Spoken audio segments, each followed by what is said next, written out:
ना हार से डरो ना मुश्किल से घबराओ, ना हार से डरो ना मुश्किल से घबराओ, हर दिन खुद को कल से बेहतर बनाओ। मंजिल एक दिन ज़रूर मिलेंगी, कहा गया है कि मंजिल एक दिन ज़रूर मिलेंगी, बस अपने सपनों को ज़िंदा रखो और आगे बढ़ते जाओ। तो स्वागत है बच्चों मिश्रा क्लासेस में।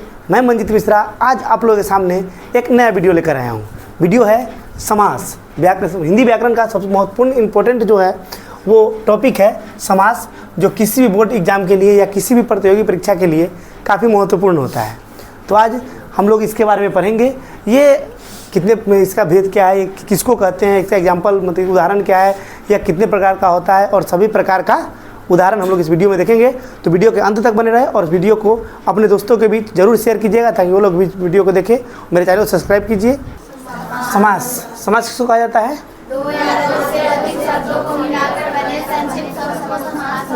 या दो से अधिक शब्दों को मिलाकर शब्द बनता है। जैसे आप एग्जाम्पल में दिया हुआ है राजपुत्र, मतलब राजा का पुत्र या बेटा, राजा का पुत्र या बेटा। तो यहाँ पर क्या आया कि दो शब्द देखो, राजा में ये जो है ना, ये कारक चिन्ह है। क्या है? ये कारक चिन्ह। अब कारक चिन्ह से हम समास के प्रकार पढ़ेंगे, तो ये आगे पढ़ना है। तो मतलब कि दो या दो से जो संक्षिप्त शब्द बनेगा उसी को क्या कहा जाता है? समास कहा जाता है। दो या दो से अधिक शब्द से मिलकर जो बनता है। अब यहाँ पर इसी चीज़ को अगर हम तोड़ के लिखें, अगर इसको हम तोड़ के लिखें तो क्या कहलाया? समास विग्रह। जैसे कि हम कहेंगे कि राजपुत्र, राजपुत्र समास है, राजपुत्र राजा का बेटा एक समास है ना। अब इसी को हम बोले तोड़ के लिखा जाए, मतलब कि समास विग्रह करने के लिए। तो इसका जब हम समास विग्रह करेंगे, इसका करना है समास विग्रह। तो क्या होता है समास विग्रह में? राजा का पुत्र, मतलब अगर समास कहें कि तो दो या दो से अधिक शब्दों को मिलाकर शब्द जो बनता है उसको समास कहते हैं। और इसी में समास विग्रह कहा जाए तो समास के संपूर्ण पदों को जब तोड़ के जो लिखा जाए, जब शब्द को पूरे पदों को जब तोड़ के लिखा जाएगा तो क्या कहलाएगा? समास विग्रह। तो समास में जो सब शब्द के साथ जोड़ के लिखेंगे और विग्रह में उसको तोड़ के लिखेंगे तो समास विग्रह कहा जाएगा। अब एग्जाम्पल के लिए जैसे राजा का पुत्र क्या हो जाएगा? ग्राम में निवास करने वाला, ग्राम में, अब यहाँ आ जाएगा ग्राम, हम बोलेंगे ग्राम में निवास करने वाला।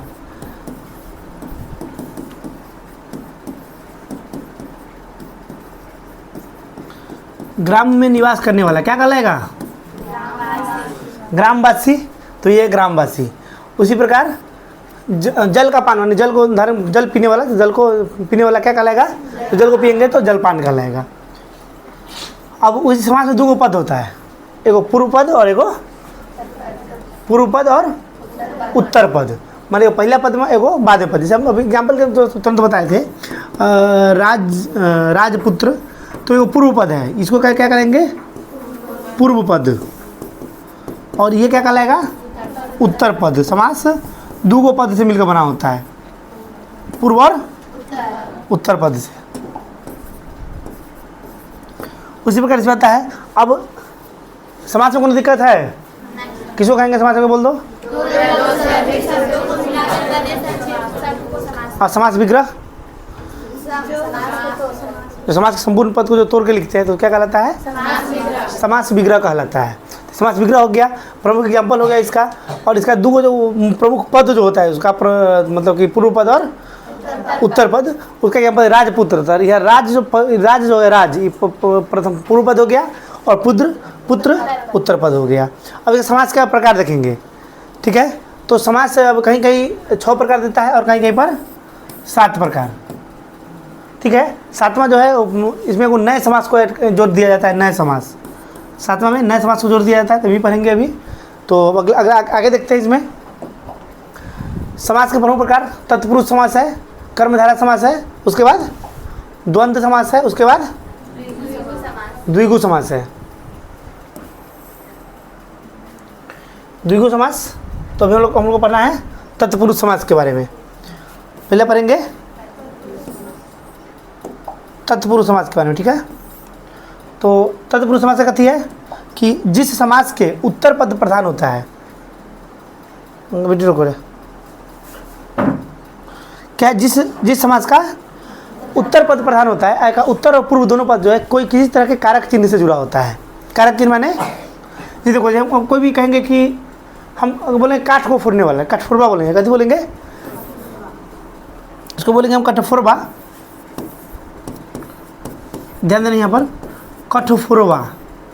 ऐसे हम समाज भी करेंगे तो कैसे लिखेंगे, काठ को फोड़ने वाला। अच्छा, यहाँ पे एक शब्द काठ है और कोई व्यक्ति है जो उसको मतलब कोई है जो उसको फोड़ रहा है, ये दोनों ये हो गया पूर्व पद और ये हो गया उत्तर पद। अब इस दोनों शब्द कथी से जुड़ रहा है, कारक चिन्ह को किसके लिए होता है, कर्म के लिए। अब दूसरा शब्द देखते हैं, अभी एग्जाम्पल जो पढ़े थे हम लोग, राजा का पुत्र। हम राजपुत्र शब्द अगर बोलेंगे, ये राजपुत्र बोलेंगे तो हम ये राजा के लिए बोल रहे हैं कि उसके बेटा के लिए बोल रहे हैं, उसके बेटा के लिए।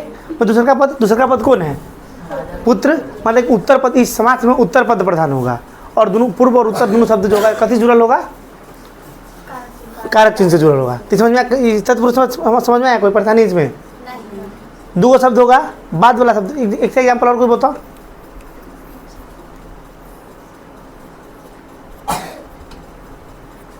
हम बोलेंगे चक्रधारी, क्या बोलेंगे, चक्रधारी। किसको चक्रधारी किसको बोला जाता है, विष्णु जी को। मतलब क्या हुआ, चक्र को, जो चक्र को धारण करेंगे, चक्र को धारण माने धारण करने वाला, मतलब चक्र और धारण करने वाला। ये शब्द बोला किसके जा रहा है, चक्र के लिए कि जो उसको पकड़े हुए उसके लिए, जो पकड़े हुए उसके लिए, मतलब धारण करने वाले के लिए बोला जा रहा है चक्रधारी। अर्थात कौन हुए, विष्णु जी हो गए। तो मतलब चक्रधारी दूसरा पद प्रधान है और दोनों शब्द को से जुड़ा हुआ है, इसलिए कौन समास हो गया, तत्पुरुष समास हो गया।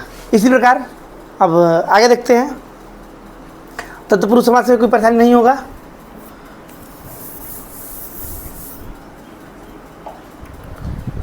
अगला बात है, देखो यहाँ पर उदाहरण है, राजा का पुत्र वन में निवास करने वाला, क्या कहते हैं, वन में वास। वन में निवास करना, वन में वास में जुड़ा हुआ है गृह प्रवेश। अब गृह प्रवेश बोल रहा है तो मेन कौन होगा, गृह में नहीं को मैं जब प्रवेश कर रहा हूँ मैंने, हम शब्द बोलेंगे गृह प्रवेश, गृह में प्रवेश। तो ये हम घर के लिए बोल रहे हैं कि उसमें प्रवेश कर रहे हैं उसके लिए बोल रहे हैं, नहीं घर में जब प्रवेश कर उसी में गृह प्रवेश कहा जाता है। घर बन के तैयार है, नया नया घर है, उसमें जब हम प्रवेश करना चाहेंगे, जब उसके बाद होता है तो इसको हम लोग अपना होता है घरवास भी कहते हैं। तो उसमें जब प्रवेश करते हैं उसके लिए शब्द को बोला जाता है। तो इसलिए इसका उत्तर पद प्रधान है, दोनों में से जुड़ा हुआ है। में कौन से कारक का एग्जाम दिया है, चिन्ह है, अधिकरण, अधिकरण में पर होता है तो इसका स्थिति बताएगा गृह में प्रवेश के लिए। अगले एग्जाम्पल देखते हैं, कर्मधारा समास, जिनमें दोनों पदों के बीच विशेष और विशेषण हो, दोनों पदों के बीच विशेष और विशेषण हो। अब यहाँ पर देखो विशेष, पहला पद विशेष, दूसरा विशेषण। तो सब आ गया महान पुरुष, पुरुष है, एक पुरुष है जो क्या है, महान है, पुरुष है जिसका विशेषता कथी है, वो महान है, तो क्या कहेंगे, महान पुरुष। इसमें उत्तर पद हो गया, उत्तर पद विशेषण, सही ना जी, उत्तर पद विशेषण, नहीं उत्तर नहीं, पूर्व पद ना, पहलुका पद ना, पूर्व पद विशेषण।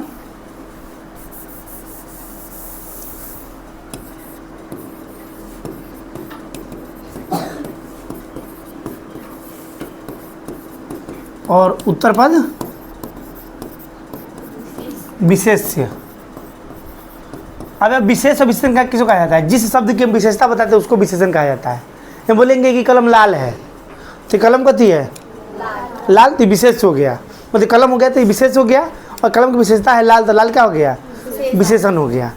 तो ये शब्द कहा जा रहा है कि नीला कमल, कमल है जिसकी विशेषता है कि वो नीला है, तो ये नीला जो हो गया ऐसे विशेषण हो गया, और ये कमल जो हो गया ऐसे विशेष से हो गया। सत्जन माने कि जो सज्जन किसको बोला जाता है, सत्य जो जन, जो मतलब कि अच्छा आदमी है उसको सज्जन बोला जाता है। तो सत्य माने अच्छा हो गया, जन माने आदमी हो गया।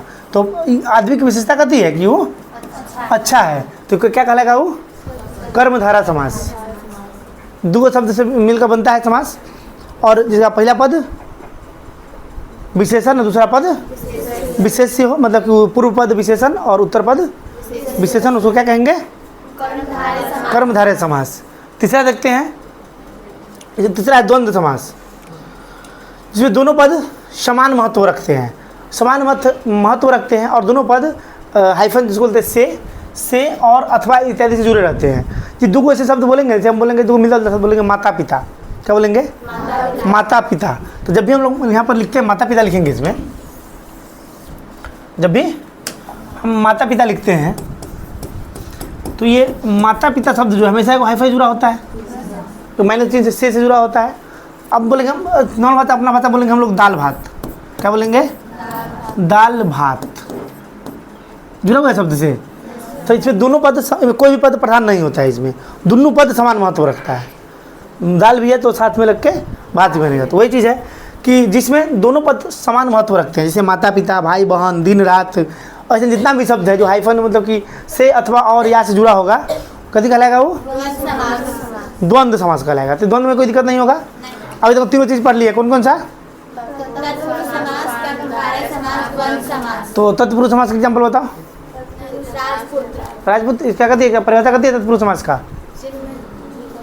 बोलो। जिस शब्द का क्या उत्तर पद प्रधान हो, दूसरा पद प्रधान हो और पूर्व उत्तर दोनों पद जो है जुड़ा हो कथी से? कारक चिन्ह से, उसको क्या कहेंगे हम लोग? तत्पुरुष समास। दूसरा पद है कर्मधारय समास, जिसमें मतलब विशेषण और विशेष्य हो, पूर्व पद विशेषण और दूसरा पद विशेष हो, और तीसरा क्या पद है? द्वंद्व समास, जिसमें दोनों पद जो है समान महत्व रखता हो, कोई इसमें मेन मतलब कोई अथी नहीं हो, तो हो गया वो तुम्हारा द्वंद्व। अब तीसरा आते हैं द्विगु समास पर। तीसरा कथी है? चौथा द्विगु समास है। द्विगु समास से क्या बोला गया है कि जिसका पहला पद संख्या बोधक हो, संख्या सूचक हो, जिसका पहला पद जो है संख्या के बारे, किसी भी संख्या के बारे में बताएगा। जैसे हम बोलेंगे एग्जाम्पल के लिए कि हम त्रिभुज लिखते हैं, कथी? त्रिभुज के देख के मन में क्या आता है? त्रि माने तीन, भुज माने भुजा, माने कि तीन भुजा वाला। तो पहला पद कथी आया? त्रि माने तीन, तो कथी हुआ? कौन समास? द्विगु समास। हम बोलेंगे क्या? पंचवटी, रामायण में ऐसा चर्चा है पंचवटी। तो पंच माने पाँच को बात कर बने पंचवटी, तो यहाँ पे पहला शब्द पाँच आया, क्या कहलाएगा? अच्छा, गांव में हम लोग रहते थे, रास्ता दो ऐसे से आके मिलता है, वो इन्हें से नहीं गया और ऐसे से गया, तो इस जगह हम लोग क्या कहते हैं? चौराहा। माने कि जहाँ पे चार गो रास्ता निकलता है, क्या कहते हैं? चौराहा। तो चौराहा माने चार राह, तो चार को जहाँ पे जहाँ जिस बिंदु से चार को रास्ता निकलता है उसको कथी कहते हैं? ये कौन समास हुआ? द्विगु समास। तो कोई दिक्कत इसमें? जिसमें संख्या बोधक, हम बोलेंगे 10 आनन, ऐसे रावण को बोला जाता है 10 आनन, 10 आनन हो जिसके पास, तो क्या कहलाएगा? हम बोलेंगे चतुरानन, 4 आनन हो जिसके पास, क्या कहेंगे उसको? द्विगु समास। इसका अगर अर्थ बताना पड़े, हम बोलेंगे दशानन अर्थात रावण, तो समास दूसरा। अगर अर्थात करके उसका हम अर्थ बता दिए तो दूसरे समास में चला जाएगा, वो हो जाएगा तुम्हारा बहुब्रीहि समास, जिसका अलग अर्थ निकलता है। हम बोलेंगे दशानन अर्थात रावण, तो अर्थात रावण मतलब कि वो, तो आगे बहुब्रीहि पढ़ना है आगे उसके बारे में। अभी हम लोग देख द्विगु तो खाली संख्या देख रहे हैं। उसका आ रहा है कि बहुब्रीहि आगे है। बहुब्रीहि जिसमें कोई भी पद प्रधान नहीं होता है, जिसमें कोई भी पद प्रधान नहीं होता है, और बल्कि किसी एक अन्य व्यक्ति या वस्तु का बोध हो जाता है। अब पूरा पद लेने के बाद ना किसी अन्य व्यक्ति या वस्तु का बोध हो जाता है। जिसे यहाँ पे इसमें हम पढ़ेंगे हम लोग कि दशानन, 10 मुख वाला अर्थात रावण, अभी बताया है। अब डायरेक्ट हम 10 आनन लिख रहे हैं, हम डायरेक्ट हम लिख रहे हैं 10 दशानन। तो हम दशानन लिखे तो 10 आनन मतलब कि 10 को सर हो गया, मतलब ये हो गया हो गया तुम्हारा द्विगु। और आगे बोलेंगे हम 10 आनन का समाहार अर्थात कौन? रावण। तो ये नीचे वाला होगा तुम्हारा बहुब्रीहि, ऊपर वाला होगा तुम्हारा द्विगु। तो ये बहुब्रीहि और द्विगु में यही अंतर है कि द्विगु में सिर्फ संख्या बोधक होगा और बहुब्रीहि जो होगा तुम्हारा क्या बताएगा? वो अर्थ बता के तीसरा शब्द पर ले जाएगा, मतलब कि इसमें कोई भी पद प्रधान नहीं होता है और सभी पद के मिलने से एक नया अर्थ बनता है। उसको क्या कहते हैं? बहुब्रीहि समास कहते हैं। जैसे यदि वह नीलकंठ, नीला है कंठ जिसका, किसका नीला नीलकंठ कहते हैं? शिव का कंठ नीला कैसे हुआ था? जो समुद्र मंथन जब विष निकला था उसको धारण करने के कारण हमारा कंठ नीला हो गया था। उस समय जब विष्णु जी बोले हुए थे क्या से तुमको, मतलब आपको क्या कहा जाएगा, नीलकंठ कहा जाएगा। तीसरा है चतुर्भुज, 4 भुजाओं वाला। बताओ कौन चतुर्भुज के नाम से कौन भगवान को जानते हैं? विष्णु जी को चतुर्भुज के नाम से जानते हैं। ठीक है, चतुर्भुज किसको भगवान कहा जाता है? विष्णु जी को। ब्रह्मा जी को चतुरानन, मतलब चार सर वाला चतुरानन कहा जाता है। चतुरानन विष्णु जी भी हैं। चलिए आगे देखते हैं। अव्ययभाव, जिसका पहला पद अवयव हो और पहला पद ही प्रधान हो। अवयव हो और पहला पद ही प्रधान हो। जैसे बोलेंगे प्रतिदिन, हम कोई सब यहाँ पर एग्जाम्पल दिया हुआ है कथी, प्रतिदिन, माने हर दिन तो ये है, लेकिन दिन की विशेषता कथी कि डेली चलना चाहिए। कथी, हर दिन, मतलब कि लगातार ही चलते रहना चाहिए, तो पहले पद का प्रधान होगा। बोले यथाशक्ति, हमारे पास जितना शक्ति है उतने काम करेंगे, माने शक्ति के अनुसार। तो मैंने उसके अनुसार है कि मेन शक्ति है, मेन यहाँ पर शक्ति है, तो मतलब कि पहला पद जो अवयव होगा वही पद इसका प्रधान भी होगा। तो पहला पद इसका अवयव होता है और पहला पद प्रधान होता है। तो तुम्हारा कथी हो जाएगा, यथाशक्ति, आजीवन, माने कि जीवन भर, जब तक जिंदा है तब तक काम करते रहेंगे। तो मेन नंबर काम करना है कि हम जिंदा है वो है, जिंदा है वो है, तो जीवन इसका मेन हो जाएगा, तो जीवन भर। तो यहाँ पे 6 को समास हो गया। 6 समास का नाम बताइए जल्दी जल्दी से। तत्पुरुष समास,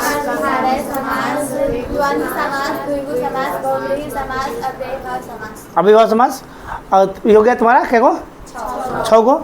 अब एक नया जो समास आया, नया टॉपिक में समास आता है नए समास। नए समास को नया समास है। अब इसमें इसको क्या किया गया है कि इसके बारे में बताने में कि जिससे ना मतलब कि तो क्या बोलते हैं, नकारात्मकता, जिसे मतलब कि हम न का शब्द का जैसे बोल होता है। जैसे कहेंगे कि हम किसी को नहीं जानते, क्या बोलेंगे, अनजान, जिसको हम ना जानते हैं, जिसको हम नहीं जानते उसे अनजान कहेंगे। हम कहेंगे तुमको अनपढ़, अनपढ़, हम बोलेंगे अनपढ़, माने पढ़ा लिखा नहीं है। तो मतलब जहाँ पे नौ शब्द का बोध आएगा, जहाँ पे नौ आ जाएगा, वो देखो, अशिक्षित जो शिक्षित नहीं है, अनपढ़ जो लिखा पढ़ा नहीं है, अयोग जो योग नहीं है, असत्य जो सही नहीं है, अन्याय जो न्याय नहीं है, अमर जो मरने वाला नहीं है। तो जिस शब्द में क्या लगा होगा, नहीं लगा होगा, नकारात्मकता का बोध होगा, वो क्या कहलाएगा, नए समास कहलाएगा।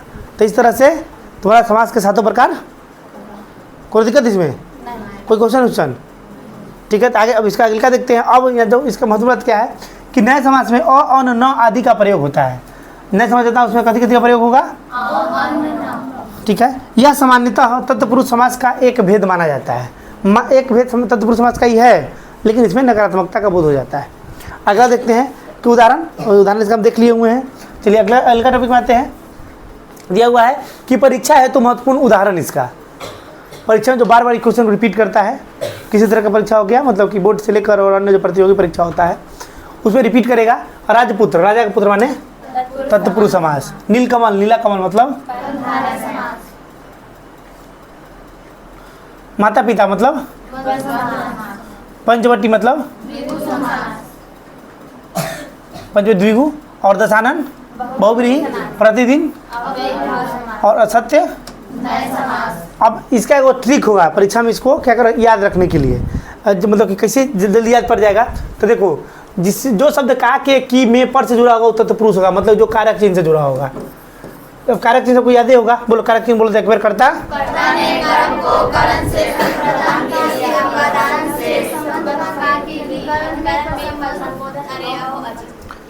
कौन कारक चिन्ह हो गया। अब इतना सब जो जुड़ल होगा, जैसे जुड़े एक बार पकड़ा जाएगा। अब जो दूगो पद अगर काके की मतलब कि तत्पुरुष मतलब क्या बोलते हैं उसको, कारक चिन्ह से जुड़ा होगा, क्या कहलाएगा वो, तत्पुरुष समास। इसको याद रखना एकदम, खाली इसको बहुत संधि विच्छेद के साथ करना। हम बोलेंगे बोलो गंगाजल कौन सा गंगाजल कौन सा समास होगा। इसका पहले इसको तोड़ के देखो पद को, कथी क्या तोड़ सकते हैं गंगाजल को, गंगा का जल। अब देखो यहाँ पे क्या बनेगा, गंगा का जल। तो यहाँ पर देखो गंगा जल। अब पहले दूसरा का ये बताओ कि हम ये बात गंगा के लिए कह रहे हैं कि जल के लिए कह रहे हैं। जल तो कोई भी होगा, मेन यहाँ पे मेन कौन हो गया। तो चलिए, और दूसरा शब्द कथी जुड़ल है, का से, माने कौन, जैसे का देखें बस समझिए कौन सा होगा ये, तत्पुरुष समास। चलिए आगे देखते हैं। जब विशेषण और विशेष से हो, जब पहला पद विशेषण दूसरा पद विशेष से हो तो क्या कहलाएगा, कर्मधारय समास। हम बोलेंगे इसमें चंद्रमुख, क्या बोलेंगे? चंद्रमुख। माने मुख तो है, मुख तो है सबके पास, लेकिन किसके समान है? चंद्रमा के समान। चंद्रमा जैसे देखकर मुख हो, मतलब चंद्रमा के समान चमकीला जगह मुख हो तो चंद्रमुख कहते हैं। तो चंद्रमुख कौन समास हो जाएगा? पहला पद विशेष, दूसरा पद विशेष से है, पहला पद विशेषण। तो विशेष, विशेषण और विशेष से कौन कथी बनता है? कर्मधारय समास। बस ये विशेषण विशेष देखना। द्वंद्व, द्वंद्व दो शब्द से और से जुड़ा रहता है। से मतलब हाइफन ऐसे दो शब्द ऐसे चीज जुड़ा, इसी को इस शब्द को हम लोग, ये शब्द होता है ना, ये वाला शब्द ऐसे चिन्हा जाता है, ऐसे, ठीक है, ऐसे चिन्हा रहता है ये वाला। कोई शब्द माता, माता पिता, दोनों शब्द कैसे जुड़ा होगा? ये वाला से, तो इसी को हम लोग से कहते हैं। तो से जुड़ा होगा या और से जुड़ा होगा तो कौन सा समास कहलाएगा? द्वंद्व। अब जगह कोई भी संख्या हो, कोई भी शब्द हो, जगह पहला पद से पता चले कि ये क्या है, संख्या बोधक है। जैसे बोलेंगे चतुर्भुज, माने क्या को भुज? चार को, तो कौन समास? द्विगु समास। हमें कोई परेशानी? देखो, अब बहुब्रीही जिसका एक नया अर्थ निकल जाए, बहुब्रीही जिसे हम बोलेंगे कि लंबोदर, क्या बोलेंगे? लंबोदर। का समाज विग्रह करेंगे तो लंबा हो उदर जिसका, किसका उदर लंबा के मतलब जानते हैं? गणेश जी का अर्थ निकलेगा वो। जब लंबोदर बोलेंगे तो नया अर्थ निकलेगा, तो क्या कहलाएगा? बहुब्रीही समास कहलाएगा। क्या कहलाएगा? बहुब्रीही समास। और अंतिम है अव्ययभाव समास, जिसका एक पद, पहला पद अव्यय हो और पहला ही प्रधान हो। तो इस तरह से ये वीडियो हो गया, मुझे ये क्लास हो गया ख़त्म। ये समाज पूरा समझ में आ गया होगा। आप पहले इसको जल्दी से नोट कर लो, तब यहाँ से तुमको आगे क्वेश्चन दिया जाएगा, ठीक है, बना के लाने के लिए। हो गया सर?